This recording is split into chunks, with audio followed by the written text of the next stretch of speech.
Polisi mengungkap tidak ditemukan unsur pidana dalam kasus kematian satu keluarga di Kalideres, Jakarta Barat. Berdasarkan penyelidikan ilmiah melibatkan ahli forensik lintas disiplin ilmu, penyidik menyimpulkan tidak ada unsur pidana di balik kematian satu keluarga di Kalideres. Polisi juga menyimpulkan kematian wajar dan tidak ditemukan motif atau alasan kematian termasuk bunuh diri. Polisi memutuskan menghentikan kasus ini. Interkolaborasi profesi, kesimpulan akhir daripada penyelidikan kami ini, apakah di sini ada peristiwa pidana, ada delik, ada perbuatan-perbuatan melawan hukum. Hasil penyelidikan dan pemeriksaan baik dari laboratorium forensik yang tadi sudah dijelaskan, kedokteran forensik, apsifor maupun melibatkan berbagai ahli dalam kasus Kalideres ini, tidak ditemukan adanya peristiwa pidana yang menyebabkan kematian 4 orang di TKP tersebut. Kemudian yang kedua, tidak ditemukan motif ataupun alasan kematian terhadap 4 orang, yaitu apakah itu karena bunuh diri, suicide. Dari hasil uji forensik keempat jenazah, tim gabungan forensik RSCM dan Rumah Sakit Polri Kramat Jati memastikan keempat korban meninggal tidak bersamaan. Tim forensik juga memastikan penyebab kematian keempat korban keluarga Rudianto karena penyakit yang dialami. Kita mengambil kesimpulan ilmiah bahwa urutan kematian dari 4 jenazah ini adalah yang paling awal adalah Bapak Rudianto, kemudian dilanjutkan dengan Ibu Reni, dan kemudian Bapak Budianto, dan terakhir adalah Mbak Dian. Dengan jelas dan yakin kami dapat menyatakan bahwa sebab kematian dari Bapak Rudianto dan Reni merupakan penyakit pada saluran cerna, dan untuk Ibu Reni adalah kelainan pada payudara. Sedangkan sebab kematian yang pasti dari Pak Budianto adalah serangan jantung yang baru atau akut. Untuk sebab kematian dari Ibu Dian merupakan gangguan pernafasan yang disertai dengan penyakit pernafasan yang kronis. Kesimpulan tim kedokteran forensik juga selaras dengan hasil otopsi psikologi yang melibatkan Asosiasi Psikologi Forensik Indonesia. Hasil otopsi psikologi menemukan kesimpulan cara kematian satu keluarga yang tewas di Kalideres adalah wajar. Otopsi psikologi diolah tim forensik ini berdasarkan profil psikologis dan kepribadian keempat anggota keluarga Rudianto. Berdasarkan otopsi psikologis, ditemukan adanya petunjuk mengenai rating lethality tadi atau cara kematian dari Rudi, Reni, Budi, dan Dian yang mengarah pada cara yang sama, yaitu kematian dengan cara yang wajar. Tidak mengarah pada cara yang lain, yaitu kecelakaan, bunuh diri, atau pembunuhan. Polisi sudah menyimpulkan tidak ada unsur pidana dalam kasus kematian 4 orang dalam satu keluarga di Kalideres. Lalu pertanyaannya, mengapa ada fenomena satu keluarga tewas sampai tidak terendus begitu lamanya? Sudah ada narasumber yang bergabung sore hari ini dengan psikolog forensik Reza Indragiri. Selamat petang, Pak Reza. Selamat siang atau selamat petang. Pak Reza, tadi sudah diputuskan ditutup untuk hasilnya, kemudian juga dari sisi tadi yang sudah diungkapkan tidak ada unsur pidananya, kematiannya wajar karena masing-masing sakit. Tanggapannya dari seorang psikolog forensik. Saya mengamini pendapat atau simpulan dari teman-teman kedokteran forensik. Sementara diksi yang digunakan oleh kolega psikologi forensik justru menurut saya agak sumir, yaitu menggunakan kata wajar. Karena sepemahaman saya, penyebab kematian bisa dijelaskan lewat 4 hal: NASH natural atau penyebab kematian alami, atau akibat A accident kecelakaan, atau S suicide bunuh diri, ataupun yang keempat adalah H homicide atau pembunuhan. Nah, tampaknya dimaksudkan oleh kolega psikologi adalah kematian disebabkan oleh faktor alami atau faktor natural.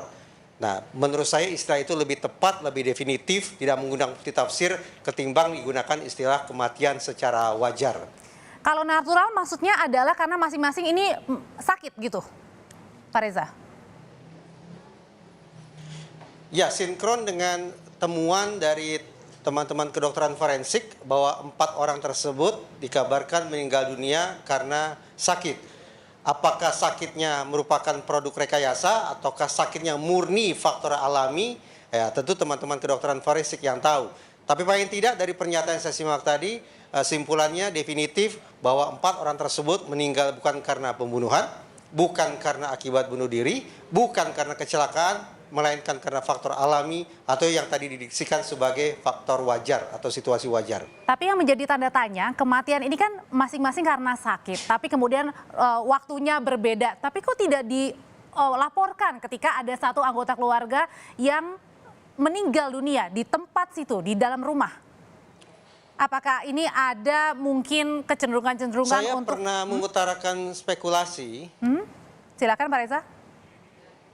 bahwa adakah kemungkinan karena 4 orang tersebut tidak meninggal pada waktu yang bersamaan, maka mungkin ada sebagian pihak dari 4 orang tersebut yang menutup akses sehingga anggota keluarga lain tidak bisa mendapatkan pertolongan, tidak bisa mendapatkan pengobatan, atau tidak bisa mendapatkan makanan.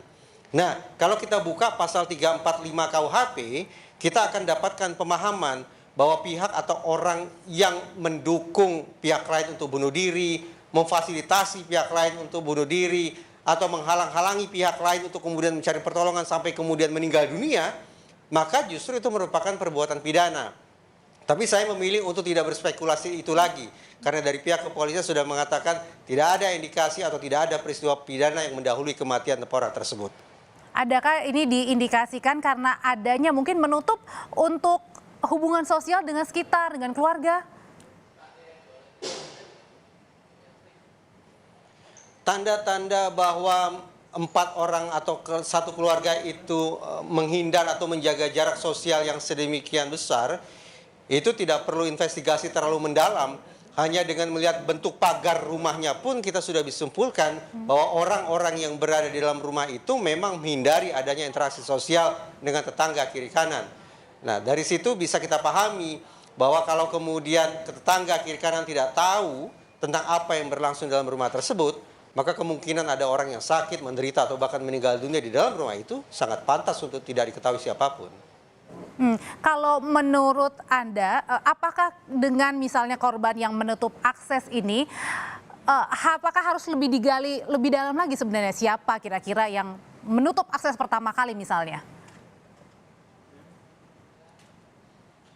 Sejak sepekan lalu, terus terang saya berkomunikasi dengan pihak Polda Metro Jaya. Saya katakan pihak Polda Metro Jaya punya kepentingan besar untuk selekasnya menyatakan case close alias penanganan kasus ini diakhiri. Terlepas apakah diketahui atau tidak diketahui, terlepas definitif atau tidak definitifnya hasil investigasi terkait dengan penyebab kematian 4 orang tersebut. Pertanyaannya, mengapa pihak Polda Metro Jaya saya dorong untuk segera mungkin menyatakan case close? Pertimbangannya ada 2.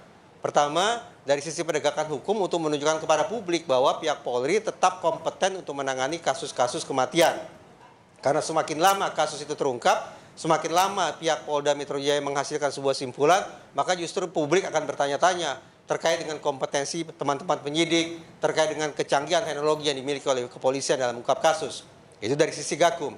Sementara dari sisi Yandungyom, pelayanan perlindungan dan pengayoman masyarakat, Polda Metro Jaya sekali lagi punya kepentingan untuk selekasnya menyatakan case close untuk menghindari adanya suicide contagion atau penularan bunuh diri, copycat suicide, menghindari agar masyarakat terlebih pemirsa tidak terinspirasi untuk melakukan perbuatan serupa, entah itu bunuh diri, entah itu menutup akses dari lingkungan sosial, entah tidak mencari pertolongan dan sejenisnya, agar masyarakat tidak meniru perbuatan semacam itu. Jadi intinya ada 2 kepentingan, baik dari sisi penegakan hukum maupun dari sisi pelayanan perlindungan dan pengayoman bagi pihak Polda Metro Jaya untuk selekasnya menyatakan case close, penanganan dinyatakan diakhiri.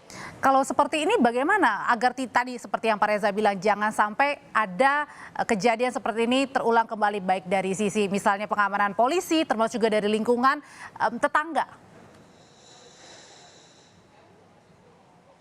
Ada 2 persoalan sesungguhnya. Pertama terkait dengan kematian 4 orang tersebut. Dan yang kedua terkait dengan lambatnya masyarakat mengetahui ada peristiwa kematian di dalam rumah tersebut. Kalau terkait dengan yang pertama, yaitu hal ihwal di seputar kematian 4 orang tersebut, tadi saya katakan polisi punya kepentingan untuk selekasnya menyatakan case close agar tidak terjadi penularan atau wabah bunuh diri di masyarakat. Sementara untuk persoalan kedua, yaitu bagaimana agar masyarakat bisa mengetahui kondisi tetangga yang sedang mengalami masalah atau mengalami sakit atau mengalami masalah-masalah lainnya, ya memang dibutuhkan adanya rekonstruksi sosial untuk memastikan bahwa relasi antara satu tetangga dengan warga yang lain bisa berjalan secara lebih wajar. Reza Indragiri, psikolog forensik, terima kasih informasinya sudah berbagi pandangan mengenai hasil dari kematian satu keluarga di Kalideres. Sehat selalu Bapak.